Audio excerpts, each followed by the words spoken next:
pessoal, tô aqui hoje com a Andréia Feitosa, psicóloga, para bater um papinho com a gente.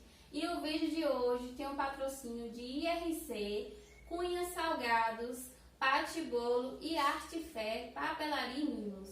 E agora a gente vai conhecer um pouquinho de Andréia, que é um prazer receber aqui, tá? Prazer é todo meu, Nájila, de estar aqui com você, né, pra gente ter esse bate-papo. E como a Nájila falou, sou psicóloga clínica, perinatal e da parentalidade, que significa um cuidado com as mães, com as grávidas, com as tentantes. E hoje estamos aqui para esse bate-papo. E é maravilhoso de receber a Andréia aqui de pertinho, gente, de Malhada de Pedras.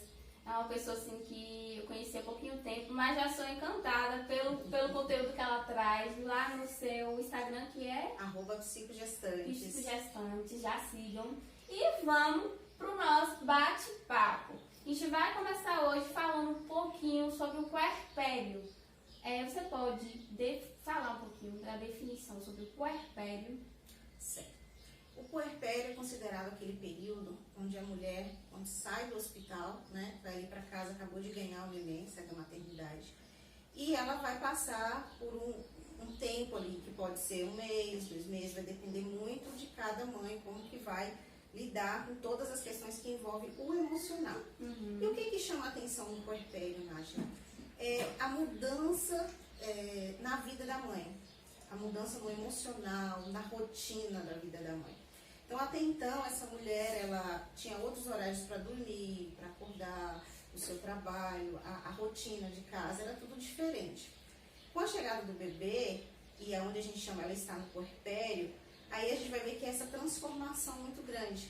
Então, às vezes a mãe não tem hora para dormir, aquela criança, ela pode vir ter uma dor de ouvido, uma cólica, acordar para mamar. E aí esse período que a gente chama de puerpério, onde a mãe está com aquela criança recém-nascida. É aquele período de adaptação. A adaptação a essa nova rotina, né? Que pode ser mais tranquila para algumas e para outras às vezes não. E por que não? Porque às vezes a mãe, uma das coisas que chama muito atenção até e que ajuda nessa fase puerpério é a rede de apoio. Porque, imagine aí uma criança com cólica ou com dor de ouvido, que acorda várias vezes à noite, de madrugada, e a mãe tem que pegar, dar mama, tem que colocar no colo, e aí ela já não dorme direito. Amanhece o dia, ela muitas vezes tem que cuidar dos serviços de casa, além de cuidar do bebê. Então ela acaba tendo uma sobrecarga. E quando se tem essa rede de apoio, a gente vai ver que a mãe vai conseguir, pelo menos, ter algumas horas para poder descansar. Às vezes a criança está dormindo, seja durante o dia, mas essa mãe pode também ir lá e tirar um cochilo, porque ela já passou ali de uma noite mal dormida.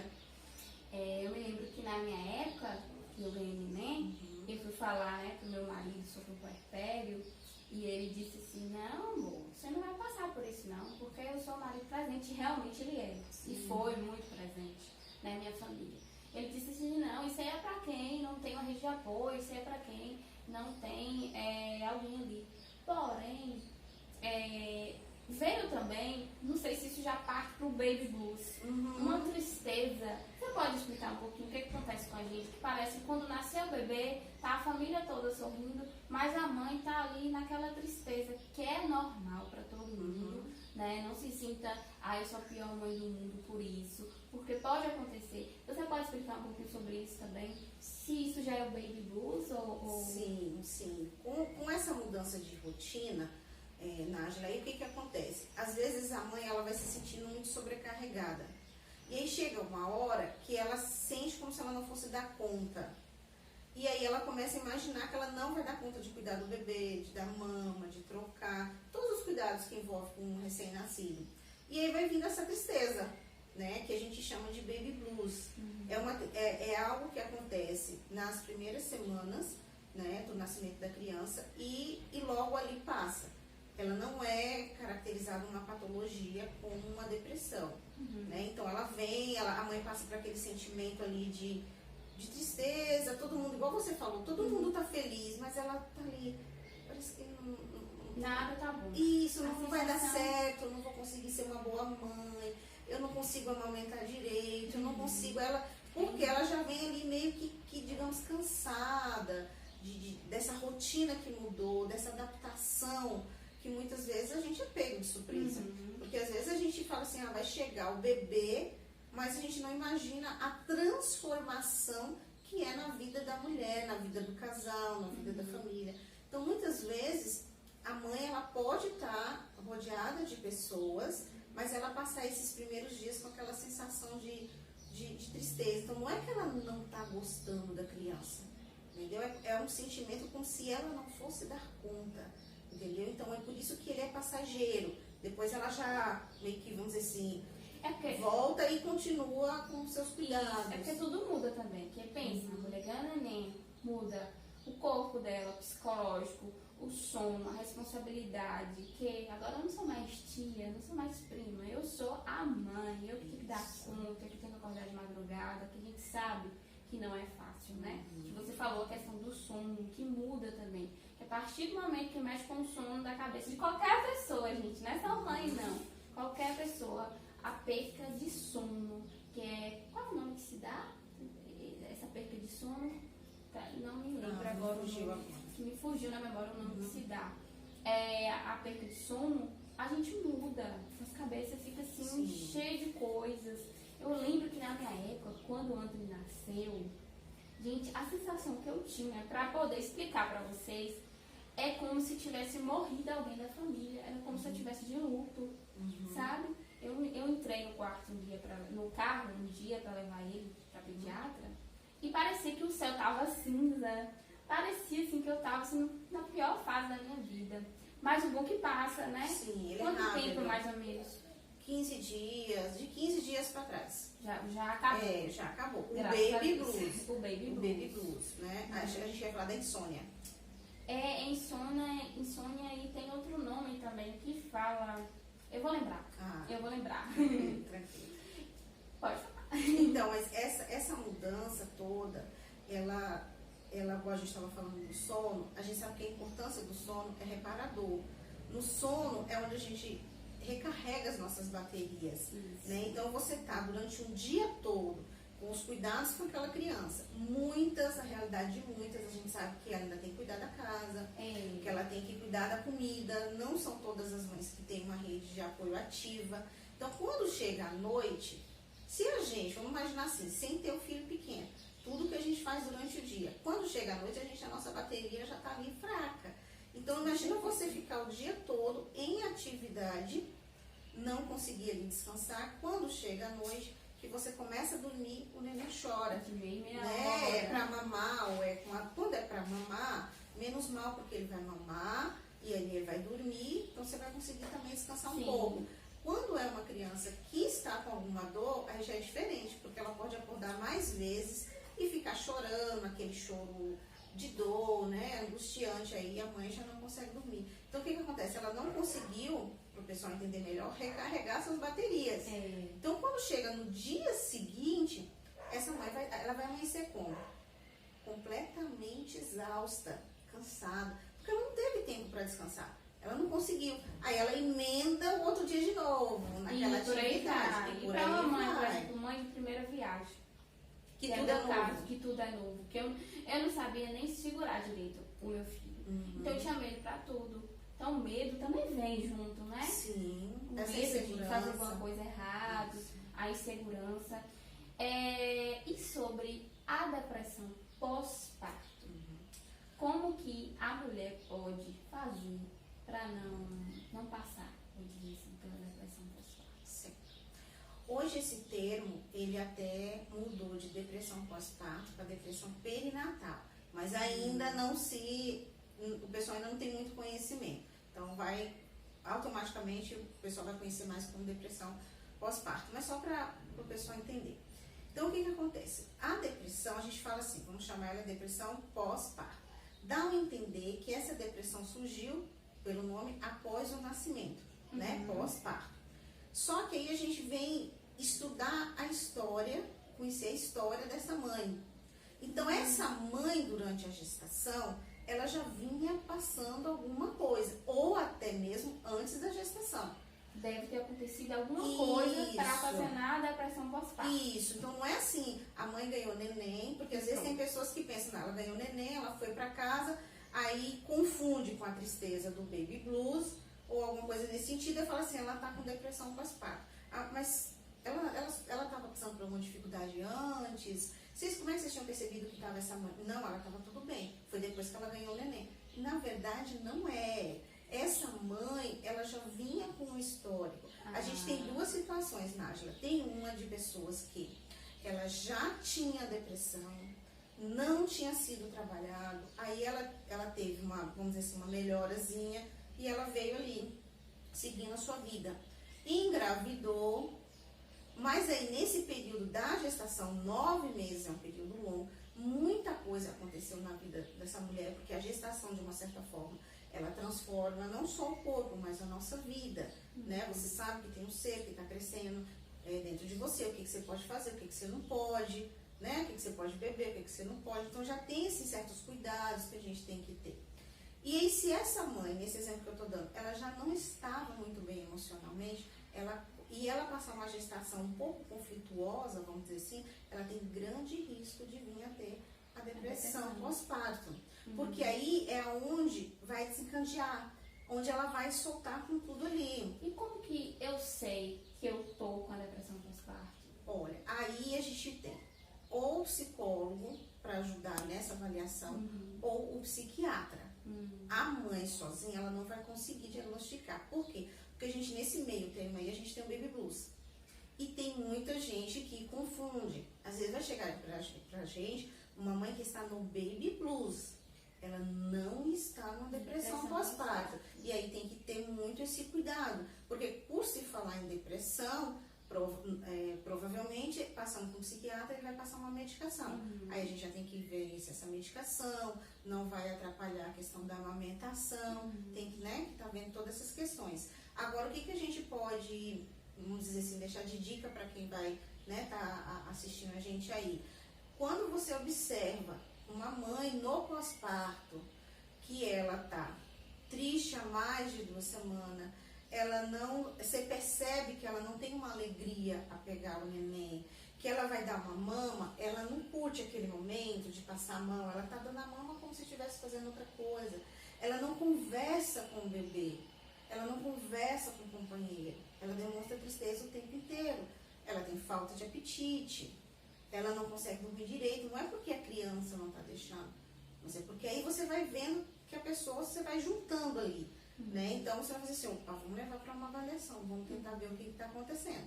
Aí é indicado levar para o psicólogo ou para o psiquiatra para fazer essa avaliação. Porque é normal a mãe tomar aquele susto quando ganha o neném, mas quando a gente vê que está passando do normal, tem que fazer algo para cuidar, né, daquilo. Você falou aí que pode ter acontecido coisas antes, né? Isso. Que pode levar a uma depressão pós-parto. Isso. O que aconteceu comigo, que todo mundo no meu canal sabe, né? Eu tive uma perca gestacional antes do meu filho. O que me doeu muito, machucou muito dentro de mim. Eu tinha postado, tinha divulgado, então eu estava muito feliz, estava no melhor momento da minha vida. E pronto, perdi meu filho. Ali já começou pra mim uma tristeza profunda, porque vem a insegurança, vem o medo de não poder, né, gestar mais, vem o medo de dar algum outro problema. Aí depois, quando eu fui, ganhei meu bebê, aí eu fui diagnosticada, passou aí a medicação pra mim, enfim, tratei, né? Mas e o luto materno, ele pode levar à depressão pós-parto, assim como aconteceu comigo? Se a pessoa não cuidar? Pode. Eu vou fazer só um parênteses, Nájila. Quando a gente estava falando da depressão pós-parto, né? E a gente ainda continuando. Tem uma outra situação que é importante a gente falar também, que é a hora do nascimento.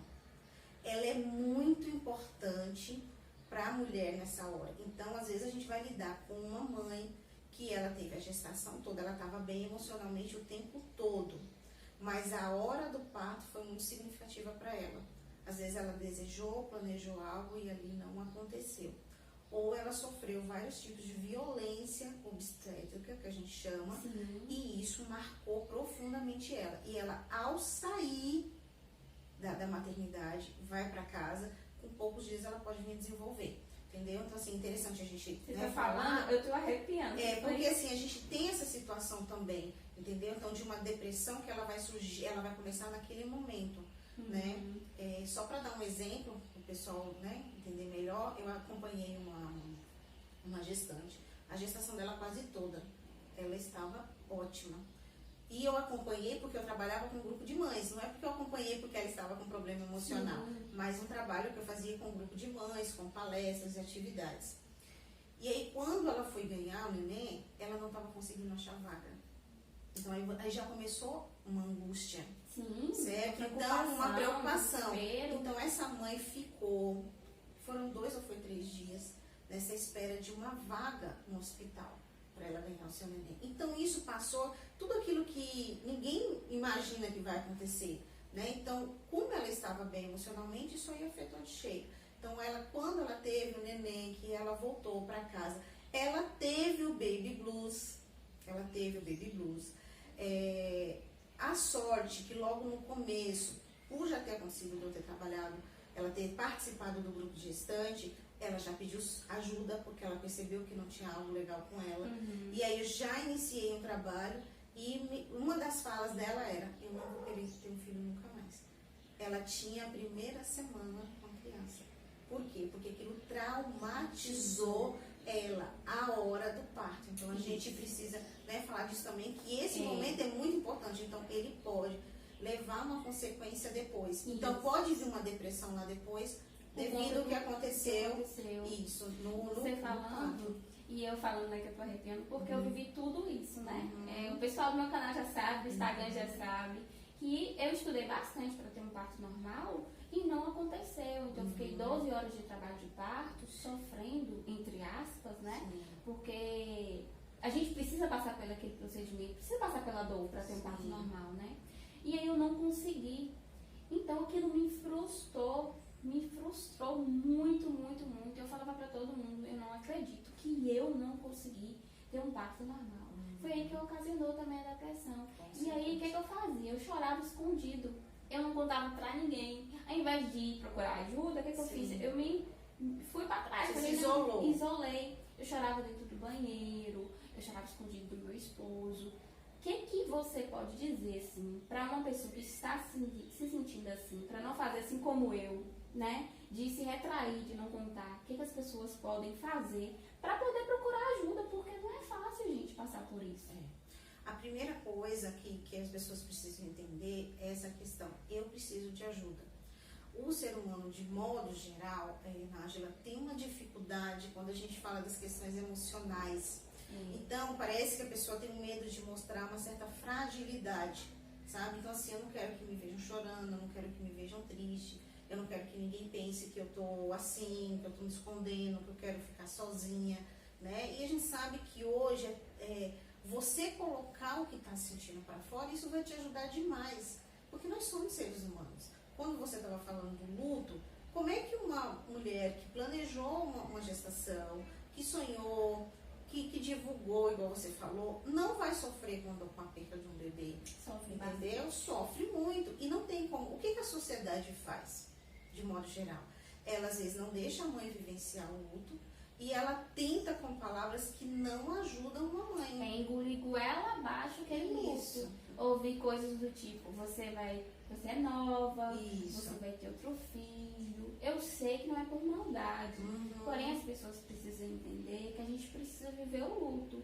Até hoje, todas as vezes que uma pessoa me pergunta: é seu primeiro filho? Você só tem um? Eu sinto a necessidade de falar: esse é o meu segundo filho. O meu primeiro filho eu perdi e foi assim assado. E às vezes assim: Nájila, por que você ainda fala? Você já tem seu filho cheio de saúde? Não, eu tive 2 filhos. O primeiro eu perdi. Porque eu preciso falar isso. Não é normal assim as pessoas querer falar isso, ou eu tenho alguma coisa que eu preciso trabalhar? Não, o ideal é falar. Né? O que a gente trabalha com uma mãe enlutada, esse reconhecimento. Ela tinha um filho, né? Tem mães, dependendo do período que perdeu, que a criança já tinha nome, Sim, né? é. Então, assim, é aquele reconhecimento de que você teve aquela criança, né? Só você veio a perder, mas que ela fez parte da sua vida. Então, não tem como a gente dizer, por exemplo, eu te pergunto quantos filhos você tem, você diz, eu tenho um. Não, você teve dois. Um chegou a não sobreviver, mas você teve dois. Então, esse é o ideal. É a gente colocar ele dentro ali da sua realidade, da sua história de vida. Então, quando a gente fala do luto, uma mãe, ela não precisa, a mulher nesse momento, por exemplo, como você falou, você é muito nova. Mas nesse momento de dor, a mãe não quer saber a idade que ela tem, se ela vai ter mais 5, 4, entendeu? É uma dor, então às vezes até na inocência das pessoas, você tem outro rápido, não fica assim, né? Usam palavras que na verdade não te ajudam. E o que você precisa nesse momento é de um acolhimento e você colocar para fora a dor que você está sentindo. Né? E aí isso a gente precisa às vezes de ajuda. A gente precisa de alguém para ouvir e orientar, ouvir o seu choro, ouvir a sua angústia, ajudar a elaborar tudo isso para você seguir a sua vida, para você pensar futuramente em engravidar novamente, né? Vai trabalhar esses medos que você comentou. Então a gente fica, será que eu vou conseguir? Será que eu fico com essa gestação até os 9 meses? Aí fica aquele monte de perguntinhas que a gente não vai ter a resposta, né? Só estamos grávida, passamos 9 meses, vai acontecer com você e tá aí, seu rapaz lindinho aí.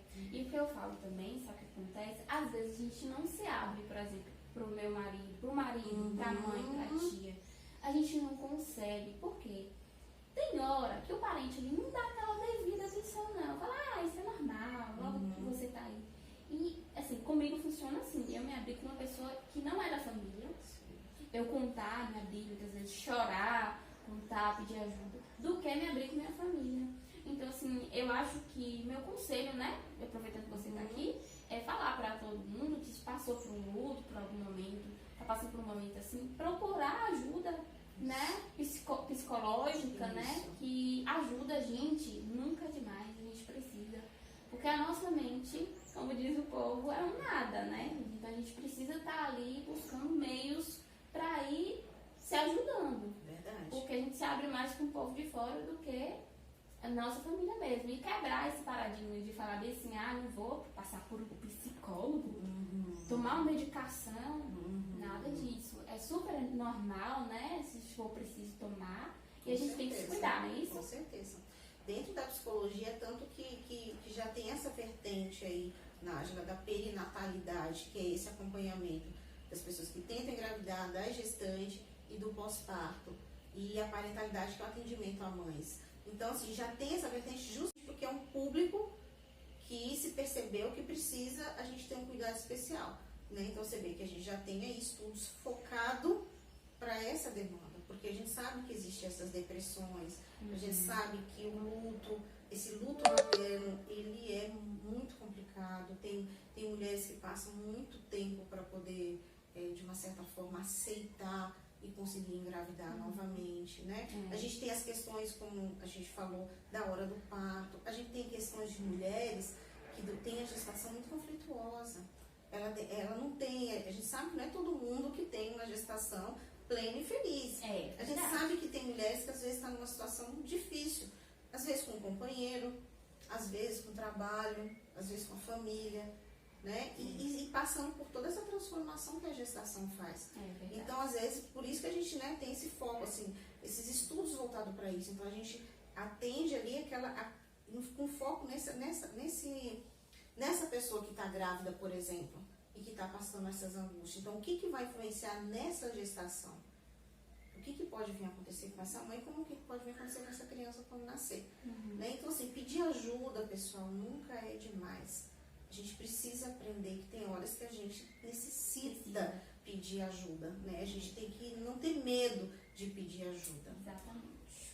Partindo para um assunto aqui que agora, depois de já gestar, ganhar o bebê e tudo, que é uma coisa que se fala muito, que toda mãe passa, que é a rotina estressante. Não que o filho estresse a mãe, gente, mas a rotina mesmo. Como que a gente pode fazer para diminuir essa sobrecarga que tem em cima da gente? a gente tem visto muitas mães, meio que uma queixa geral, né? É o cansaço, o estresse, a fadiga, aí com isso traz às vezes um nervoso, né? E por que isso acontece? Acúmulo de funções é uma delas. Porque uma criança pequena, ela tem muita energia, né? Então, uma criança pequenininha, ela não vai entender, fica quietinha aí que a mãe vai limpar a casa. Ela não vai entender. Então, essa mãe fica, né, entre dar atenção para a criança, cuidar da casa, cuidar do almoço, lavar a roupa. Tem mães que ainda dependendo já está trabalhando fora. Então, fica ali muitas tarefas para poder fazer. E aí, assim, às vezes o primeiro dia eu dou conta, o segundo dia eu dou conta, o terceiro dia eu dou conta, mas aí já passou 2 meses, 3 meses, eu vou começando a cansar. Meu corpo vai cansar. E mesmo estando cansado, eu vou olhar e vou falar assim, quem vai fazer? É o que acontece. Né? A gente fica assim... Isso, a gente olha para um lado, para o outro e fala, quem vai fazer? Sou eu. E aí a gente vai lá e faz de novo. Então isso acaba acumulando muito. E aí as mulheres, as mães acabam sentindo isso, entendeu? Então, às vezes eu escuto muitas mães falam assim, nossa, Andréia, eu não tenho um tempo mais para mim, eu não consigo me cuidar, eu vivo estressada, nervosa com meu filho, eu sei que ele não tem culpa. Né? Então, o que a gente orienta? Quando a gente fala de rede de apoio, é algo que, assim, é fundamental na vida de qualquer pessoa. Porque, às vezes, você pode não ter a rede de apoio todos os dias ali, mas você poder contar com uma pessoa que ela pode ficar, vamos supor, com a criança, enquanto você dá a faxina na casa. Porque aí você não está fazendo uma coisa, vai lá com o bebê, volta, pega o rodo, vai lá com a criança de novo. E aí parece que não termina, Nunca termina. Então, quando você consegue, vamos supor, alguém ficou com a criança enquanto eu estava limpando a casa. Aí eu terminei aquele serviço, parece que eu já terminei mais tranquila. Porque eu não fiquei tão agoniada, tão desesperada contra o relógio, né? E tentar encaixar, é difícil, mas a mãe precisa tentar encaixar. Vamos supor, o pai trabalha a semana inteira. Então, às vezes, no final de semana, dá para esse pai ficar um período com essa criança, para a mãe poder descansar um pouquinho. Esse descanso da mãe vai ser como? Tem umas que falam para mim, Andréia, eu quero tirar o meu descanso dormindo. Então, tem mães que vai lá, às vezes o companheiro, ou a sogra, ou a mãe, fica com a criança ali e a mãe está dormindo ali até mais tarde. Tem outras que, eu vou aproveitar minha folga e vou para o salão, arrumar o cabelo, fazer a unha.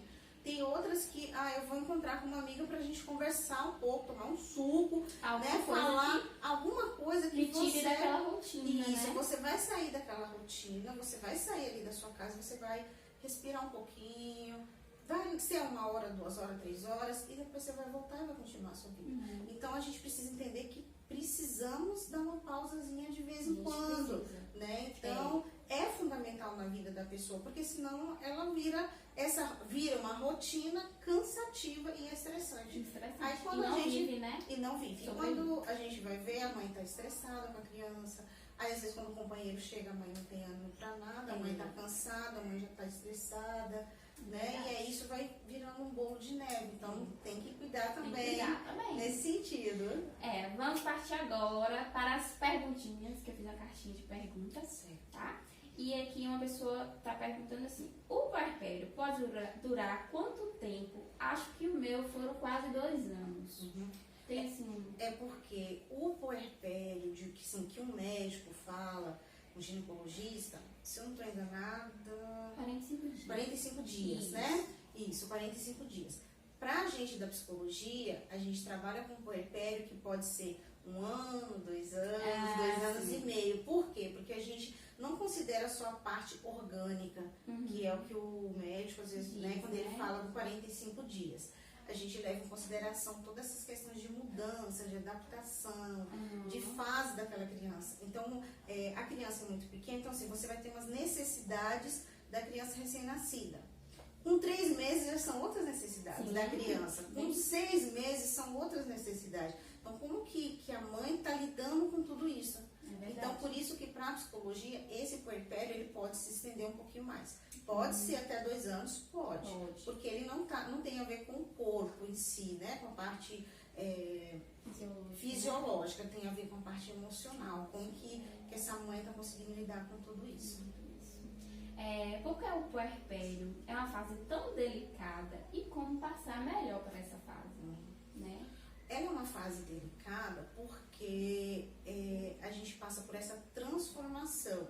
Então, quando a gente tá grávida, a gente vai pensar um monte de coisa assim, já providenciei a fralda, já providenciei o berço, já providenciei um monte de coisa. A gente nunca vai pensar, e isso é do ser humano, a gente nunca vai pensar assim, e se meu filho tiver cólica e eu não conseguir dormir? A gente não vai ficar pensando nisso. A gente vai conseguir, será que as meinhas estão tudo ok? Né? Será que essas coisas estão aí, beleza? Então, quando a gente vem da maternidade, é como se, tipo assim, a ficha agora começou a cair. Então, como que eu vou vivenciar agora? Lembrando que o ser mãe é um eterno aprendizado. Então, não tem aquela mãe que sabe de tudo, que nasce pronta. Então, você vai ali, se perde um pouquinho, para até entender como que a criança tem que fazer a pega certa para mamar, né? Na hora de dar o banho, às vezes você está insegura, com medo de dar ali, é a hora de trocar a fralda. Então, você vai estar aprendendo com tudo isso. Quando você está bem emocionalmente, você às vezes até vai se divertir com o seu erro, sabe? Você vai dizer assim, mas que mãe é essa? Deixa eu fazer de novo, né? Mas brincando. Agora, se for uma coisa que você ou está sendo muito cobrada, né? Ou você não se permite errar, então isso passa a ser uma exigência, né? Então isso passa a ser mais dolorido. Aí junta essa questão de tudo novo na vida da mulher, com se tem ou não uma cobrança, e como que ela vai lidar com tudo isso? Aí é onde a gente vai saber, foi um puerpério mais tranquilo ou foi um puerpério mais complicado. Tem aqui também, como posso me proteger de pensamentos catastróficos e ansiedade? Olha, os pensamentos aí, vamos chamar de ruins, né? Negativos, aí a gente precisa entender assim, vamos supor, quanto tempo tem que essa pessoa tem esses tipos de pensamento? Se é algo que já tinha muito antes, terapia, entendeu? Tem que trabalhar para a gente entender quando que isso começou.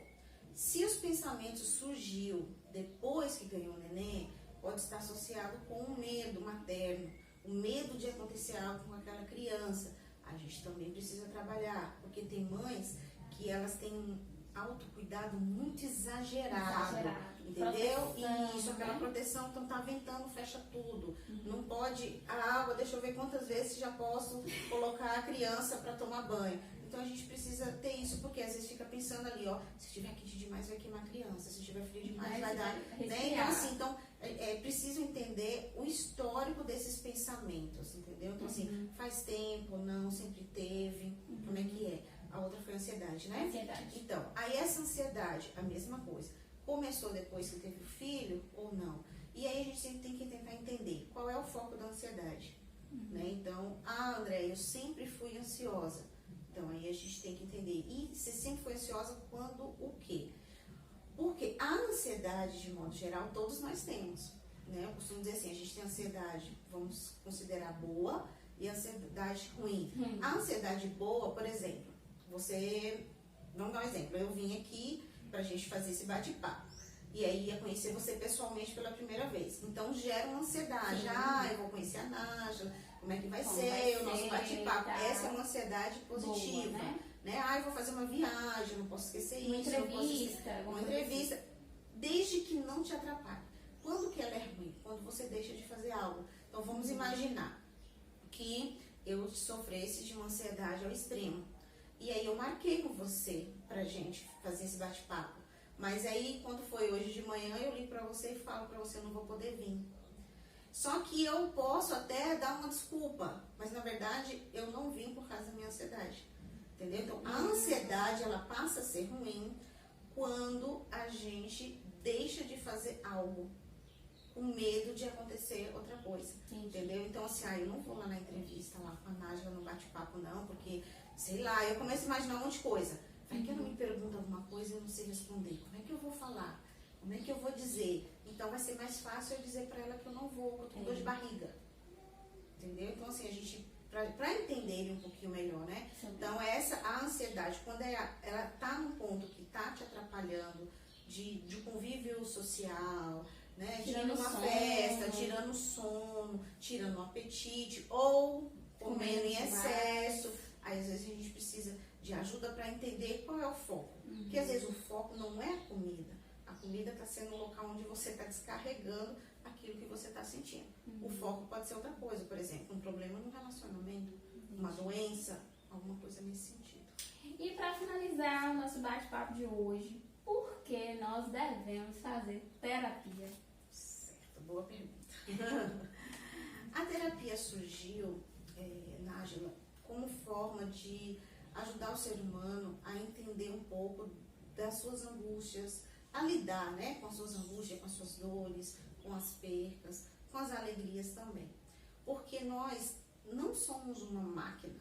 Quebrou, você trocou a peça, você trocou o óleo, E tá tudo né? bem, E tá não é tudo assim? bem. Não, nós somos seres humanos onde muita coisa mexe com o nosso emocional. Seja o filho, né? Para quem é mãe aí, direto mexe. Então, se o filho traz uma cartinha da escola, você tá feliz. Quando o filho começa a falar a primeira palavra, você tá feliz. Quando o filho adoece, você parece que adoece junto. Isso mesmo. Né? Então, assim, para quem não tem filho, tá ali na sua casa, tá num relacionamento legal, quando não tá, vai lá e sofre. Então, a gente está sempre lidando com vários tipos de sentimento. Alegria, tristeza, choro, euforia, preocupações, medo, com muito, o tempo todo, isso todo mundo. Aí a questão é, como que eu lido com tudo isso? Porque a gente tem uma história, né? A gente tem um passado. E esse passado influencia muito como que a gente lidar com essas questões no presente. Então vamos imaginar uma criança que cresceu num lar onde a mãe era muito insegura em tudo. A chance dessa criança ser insegura é muito grande. Ela pode até não ser, mas ela é muito grande. Então aí cresce insegura e às vezes vai perguntar, mas por que esse menino aí é inseguro? Ele tem uma história, ele passou ali por um tempo, por um período, vendo toda a insegurança de uma mãe, uma família que tem problemas com álcool. Como que essa criança convive ali nesse meio? Né? Estou falando da criança para imaginar nós adultos, então nós temos uma história. E aí quando a gente chega na fase, vamos considerar aí adulta, como que a gente lidar com tudo isso? Tem pessoas que conseguem lidar de boa com a tristeza, com a frustração, com a alegria, ali de boa. Mas tem pessoas que não, entendeu? Que isso atrapalha o convívio. É a hora onde a gente precisa perceber ali, ó, eu preciso de ajuda. Então tem pessoas que vão dispor, tá trabalhando. Aí ela não consegue conversar com seus colegas de trabalho. Mal um bom dia, mal uma boa tarde. Aí às vezes é visto como aquela pessoa antissocial. Às vezes não é que ela é antissocial, às vezes ela está passando por um problema e ela não procura ajuda. E aí não... a terapia vem. Isso, a terapia vem pra gente trabalhar, né, essas questões. Eu costumo dizer assim, é como se chegasse pra gente a pessoa um quebra-cabeça. E a gente vai montar essas peças. E dentro da gente montar essas peças, que você está conhecendo a história do seu paciente, a gente vai orientando ali o que precisa melhorar, o que ele precisa ver com outros olhos, o que ele precisa fazer mais, né? Aonde que está ali, às vezes, por que tem essa dor nessa hora, talvez é algo lá de trás, que como não foi trabalhado, repercute, né, na vida presente. Então é para ajudar a pessoa a conviver melhor com as suas dores, com as suas angústias, e saber conviver, saber lidar com elas. Não chegar ao ponto de uma depressão, de uma síndrome de pânico, né, de um medo exagerado, mas ela saber lidar. Então a terapia tem esse objetivo de contribuir na vida da pessoa, né, de forma assim que ela possa conviver no seu dia a dia de uma forma mais equilibrada possível. Ai. Infelizmente, a gente tem tanto conteúdo ainda para falar, tanto assunto, mas eu vou ter que terminar por aqui. Já deixo o convite para um próximo encontro. Super agradeço você ter vindo, a sua presença. Foi um prazer lhe receber, de verdade, falar aqui sobre esse assunto que tantas mães precisam saber. E eu tenho um presentinho para você também, que mandaram aqui, tá? Deixa eu pegar aqui. Lá da Arte Fé, que mandou aqui para você, tá? Eu quero agradecer a Gleice aí do Arte Fé. Pode abrir para mostrar pra gente. Opa. E eu tô muito feliz, de verdade, de receber você. E tá vindo novidade aí, gente. Cada semana um episódio novo. Isso aí. E vocês não podem perder, né, os nossos conteúdos que a gente pensa com muito carinho, assim como o conteúdo aqui com a psicóloga, que eu queria muito fazer. Muito bem. Eu também quero agradecer. Ah, que lindo! Com a minha logo Com a sua ainda. marca. E tem a foto atrás. E eu atrás. Que lindo. Muito obrigada, a Arte Fé, né, pelo presente. E eu também agradeço muito, né? É muito bom a gente poder levar informações para as pessoas, né? Um dos meus trabalhos também é esse. Acho que por isso que a gente se encontrou. É verdade. Né? Então, assim, é muito prazeroso a gente saber que, de uma certa forma, a gente está contribuindo e está ajudando quem está lá do outro lado, quem está escutando a gente, né? Então, espero que vocês possam ter aproveitado todo esse conteúdo. E foi maravilhoso. Pessoal, se inscreva-se no meu canal, dê o like e compartilhe. E até o próximo vídeo. Tchau, tchau. Tchau, tchau.